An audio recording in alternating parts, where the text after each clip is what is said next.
Hi hello and welcome to Shree's world. നമ്മുടെയൊക്കെ കയ്യിലുണ്ടാവും പഴയ വളകൾ ഇഷ്ടം പോലെ, കളർ പോയതും അതിൻ്റെ മേലെയുള്ള സീക്വൻസ് പോയതും വർക്ക് പോയതും ഒക്കെ ആയിട്ടില്ലേ. എന്നാൽ അതൊന്നും നമുക്ക് കളയാനും തോന്നാറില്ല. എന്നാൽ അങ്ങനത്തെ കുറേ വളകൾ എടുത്തിട്ട് നമുക്ക് അതിനെ പുതിയ രൂപത്തിലേക്കാക്കി മാറ്റാം. വളരെ ചിലവ് കുറഞ്ഞ രീതിയിൽ നല്ല ഭംഗിയുള്ള വളകളാക്കി നമുക്ക് മാറ്റാം. അതെങ്ങനെയാണെന്ന് നമുക്ക് നോക്കാം. അതാണ് ഞാനിന്നിവിടെ കാണിക്കുന്നത്. ഞാനിവിടെ 3 കുപ്പിവളയാണ് എടുത്തിട്ടുള്ളത്. പിന്നെ സിൽക്ക് ത്രെഡാണ് എടുത്തിട്ടുള്ളത്. സിൽക്ക് ത്രെഡ്, പിന്നെ സ്റ്റോൺ ചെയിൻ എടുത്തിട്ടുണ്ട്, പിന്നെ അത് ഒട്ടിക്കാനുള്ള ഗമ്മും കത്രികയും. ഇത്ര സാധനങ്ങളെ ആവശ്യമുള്ളൂ.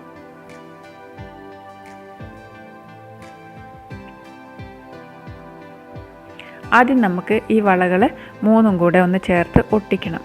ഇത് തീരെ ചെറിയ കുപ്പിവള ആയതുകൊണ്ടാണ് ഞാൻ 3 വള എടുത്തിട്ടുള്ളത്. ഇനി വീതിയുള്ള ഒറ്റ വളയൊക്കെ ആണെങ്കിൽ നമുക്ക് ആ ഒരു വള മാത്രമായിട്ടും എടുക്കാം.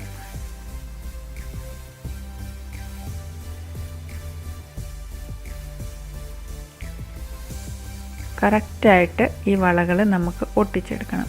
ഇത് ഒട്ടിച്ചിട്ട് നമുക്ക് ഉണങ്ങാൻ വെക്കണം. ഒട്ടിച്ച ഉടനെ തന്നെ നമുക്ക് ഉണ്ടാക്കാൻ പറ്റില്ല. കാരണം ഈ വളകൾ ഇങ്ങനെ തെന്നി കളിക്കും, കറക്റ്റായിട്ട് നിൽക്കില്ല. അപ്പോൾ ഒട്ടിക്കഴിഞ്ഞാൽ മാത്രമേ നമുക്ക് ഈ വളേൻ്റെ മേലെ നൂല് ചുറ്റാൻ പറ്റുള്ളൂ. അതുകൊണ്ട് അത് ഗമ്മ് തേച്ചിട്ട് നമുക്ക് കുറേ സമയം വെക്കണം. ശരിക്കും ഒട്ടുന്ന ഇതുവരെ തന്നെ വെക്കണം. ഞാൻ ഫാബ്രിക് ഗ്ലൂ ആണ് യൂസ് ചെയ്യാറ്. ഞാൻ ഗ്ലൂ ഗൺ വെച്ചിട്ട് ഞാനിതുവരെ ചെയ്ത് നോക്കിയിട്ടില്ല. അതിൽ നിൽക്കുമോ എന്നുള്ളത് എനിക്കറിയില്ല. ഞാൻ ഫാബ്രിക് ഗ്ലൂ ആണ് യൂസ് ചെയ്യാറ്.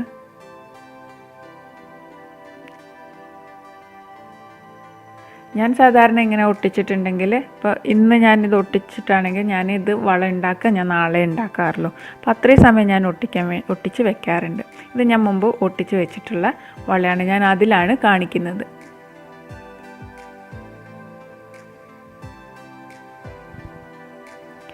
അതിനുവേണ്ടി നമുക്ക് നൂല് ചുറ്റിയെടുക്കണം. ഞാനിവിടെ ഒരു 55 ചുറ്റ് നൂല് ചുറ്റിയെടുത്തിട്ടുണ്ട്. ഈ നൂല് ചുറ്റുന്നത് എങ്ങനെയാണെന്നുള്ളത് ഞാൻ വിശദമായിട്ട് പഴയ ഹെയർ ബാൻഡ് എങ്ങനെ പുതിയതാക്കാം എന്നുള്ളൊരു വീഡിയോയിൽ ഞാൻ ചെയ്തിട്ടുണ്ട്. അപ്പം അറിയാത്തവർക്ക് അത് നോക്കിയാലും മനസ്സിലാകും. പിന്നെ ഇത് എങ്ങനെയാണെന്ന് വെച്ച് കഴിഞ്ഞാൽ ചുറ്റിയിട്ട് 55 ചുറ്റി ആ അറ്റത്ത് ഗമ്മ് തേച്ച് കട്ട് ചെയ്തെടുക്കുകയാണ് ചെയ്തിട്ടുള്ളത്. പിന്നീട് നമ്മളിത് വളയിൽ ഒട്ടിച്ചു കൊടുക്കുക. വളയുടെ ഉൾഭാഗത്ത് നമുക്ക് കുറച്ച് ഗമ്മ് തേച്ചിട്ട് നമുക്ക് ഇത് ചുറ്റിയെടുക്കാം. വളയിൽ ഫുള്ളായിട്ട് ചുറ്റിയെടുക്കാം. ചുറ്റിയെടുക്കുമ്പോൾ ശ്രദ്ധിക്കേണ്ടത് നമ്മൾ നന്നായി പരത്തി പിടിച്ചിട്ട് വേണം ഇത് ചുറ്റിയെടുക്കാൻ. ഗ്യാപ്പ് ഉണ്ടാവരുത്. വളേൻ്റെ ഉള്ളിലുള്ള കളറൊന്നും പുറത്തേക്ക് കാണാത്ത രീതിയിൽ ഗ്യാപ്പ് ഇല്ലാതെ നന്നായി വലിച്ച് ചുറ്റിയെടുക്കണം. നമ്മൾ കുറേ നീളത്തിലെടുത്ത് ചുറ്റുന്നതിനേക്കാളും നല്ലത് കുറച്ച് ഒരു അത്യാവശ്യം വലിപ്പത്തിൽ മാത്രം എടുത്തിട്ട് പിന്നെ രണ്ടാമത് അത് തീർന്നിട്ടുണ്ടെങ്കിൽ പിന്നെ അതേപോലെ തന്നെ എടുത്തിട്ട് പിന്നെ നമുക്ക് ചുറ്റുന്നതായിരിക്കും നല്ലത്. അല്ലെങ്കിൽ നൂല് കെട്ട് കുടുങ്ങിപ്പോവുകയൊക്കെ ചെയ്യും നമ്മളിങ്ങനെ ഇതിൻ്റെ ഉള്ളിൽ കൂടെ ചുറ്റിയെടുക്കുമ്പോൾ.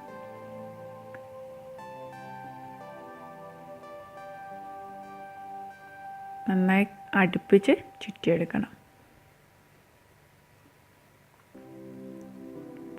നമ്മൾ രണ്ടാമത് ചുറ്റാൻ നൂല് പിന്നെയും നമ്മൾ എത്ര പ്രാവശ്യം വേണോ അത്രയും എടുക്കുമ്പോൾ നമ്മൾ ആദ്യം എത്ര ചുറ്റാണോ നൂല് ചുറ്റി എടുത്തിട്ടുള്ളത്, ഞാൻ പറഞ്ഞില്ലേ ഞാനിവിടെ 55 ചുറ്റാണ് ചുറ്റിയിട്ടുള്ളതെന്ന്, അതേപോലെ തന്നെ അത്രയും എണ്ണം തന്നെ എടുക്കാൻ ശ്രമിക്കണം. ഇല്ലെങ്കിൽ ചിലപ്പോൾ നൂല് ചുറ്റിയതിൻ്റെ കട്ടി വ്യത്യാസം വരും. അത് മാത്രമേ ശ്രദ്ധിക്കേണ്ടതുള്ളൂ. അതിനുശേഷം അവസാനം നമുക്കത് ഗമ്മ് തേച്ചിട്ട് നമുക്ക് ഒട്ടിച്ച് കറക്റ്റാക്കാം. ഇനി ഇതിൻ്റെ നടുഭാഗത്ത് നമുക്ക് ഗമ്മ് തേച്ച് കൊടുക്കാം. വളയുടെ നടുഭാഗത്ത് ഗമ്മ് തേച്ച് കൊടുത്തിട്ട് നമുക്ക് സ്റ്റോൺ ചെയിൻ അവിടെ ഒട്ടിച്ചു കൊടുക്കാം. സ്റ്റോൺ ചെയിൻ ആദ്യം നമുക്ക് കറക്റ്റ് എത്ര വേണം എന്നുള്ളത് വളയുടെ മുകളിൽ വെച്ച് നോക്കിയിട്ട് നമ്മളത് കട്ട് ചെയ്തെടുക്കണം. എന്നിട്ട് വേണം ഗമ്മ് തേച്ചിട്ട് നമ്മളത് ഒട്ടിച്ചു കൊടുക്കുക. ഒട്ടിച്ചു കൊടുത്ത് നമ്മളത് കറക്റ്റ് സെൻറ്ററിലാക്കിയിട്ട് നമ്മൾ മെല്ലെ കൈകൊണ്ട് ഇങ്ങനെ ശരിക്കും കറക്റ്റാക്കി എടുക്കുക. അതിനുശേഷം അത് ഉണങ്ങാൻ വെക്കണം കുറച്ച് സമയം. അത്യാവശ്യം നല്ലപോലെ ഉണങ്ങിയെന്ന് ആയിട്ടുണ്ടെങ്കിൽ നമുക്ക് അത് നൂല് ചുറ്റി ഒരു കെട്ട് പോലെ കെട്ടിക്കൊടുക്കാം. അത് ഗം തേച്ചാലും അവിടെ നിൽക്കും. പക്ഷേ അഥവാ എങ്ങനെ നമ്മൾ വള ഇങ്ങനെ പ്രസ് ചെയ്ത് ഇടുകയൊക്കെ ചെയ്യുമ്പോൾ ചിലപ്പോൾ ആ സ്റ്റോൺ എങ്ങാനും ഇളകിപ്പോയാലോ. അതുകൊണ്ട് നമുക്ക് ഇതിനൊരു കെട്ട്, അതിൻ്റെ ഉള്ളിൽ കൂടെ ഒരു കെട്ട് പോലെ കെട്ടിയിട്ട് നമുക്കത് ഒന്നുകൂടി ഉറപ്പിക്കാം. അതിന് വേണ്ടിയിട്ട് നമ്മളൊരു കുറച്ചുകൂടെ നൂല് ചുറ്റിയെടുക്കുക. അതൊരു 4-5 ചുറ്റു മാത്രം ചുറ്റിയെടുത്താൽ മതി, നല്ല ഉറപ്പിൽ നിന്നോളൂ. എന്നിട്ട് ഈ ഓരോ സ്റ്റോണിൻ്റെ ഇടയിൽ കൂടെയും ചുറ്റിയിട്ട് നമുക്ക് കെട്ടിയെടുക്കാം. ചുറ്റിയെടുത്താൽ മതി ഓരോ സ്റ്റോണിൻ്റെ ഇടയിൽ കൂടെ. അപ്പോൾ അതവിടെ നല്ല പോലെ ഉറച്ചു നിൽക്കും.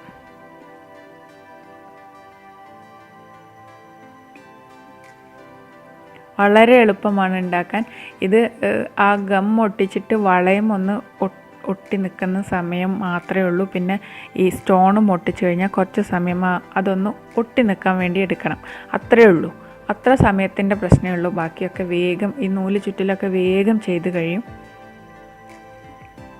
ഇപ്പം നമ്മുടെ ഫാൻസി വളകൾ ഒരുപാടുണ്ടാകും. നമ്മൾ കളർ പോയതും ഒക്കെ ആയിട്ട് എടുത്തു വെച്ചിട്ടുള്ളത്, കളയാൻ വെച്ചിട്ടുള്ളത്, അതൊക്കെ ഒന്ന് ഇതേപോലെ ആക്കി നോക്കൂ. നമ്മുടെ ഡ്രസ്സിനനുസരിച്ച് നമുക്ക് അങ്ങനത്തെ കളറ് നൂല് വാങ്ങിയിട്ട് ചുറ്റിയെടുക്കാം. നിങ്ങൾക്ക് എല്ലാവർക്കും എൻ്റെ വീഡിയോ ഇഷ്ടമായെന്ന് കരുതുന്നു.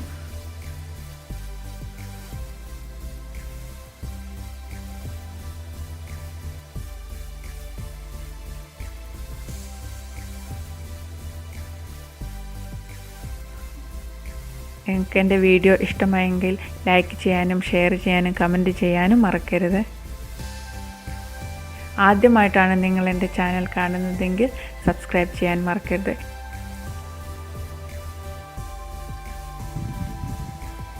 സബ്സ്ക്രൈബ് ചെയ്യുമ്പോൾ അടുത്ത് കാണുന്ന ആ ബെൽ ബട്ടൺ കൂടെ ഒന്ന് പ്രസ് ചെയ്താൽ ഞാൻ ഇടുന്ന വീഡിയോസ് എല്ലാം നിങ്ങൾക്ക് നോട്ടിഫിക്കേഷനായിട്ട് ലഭിക്കുന്നതാണ്.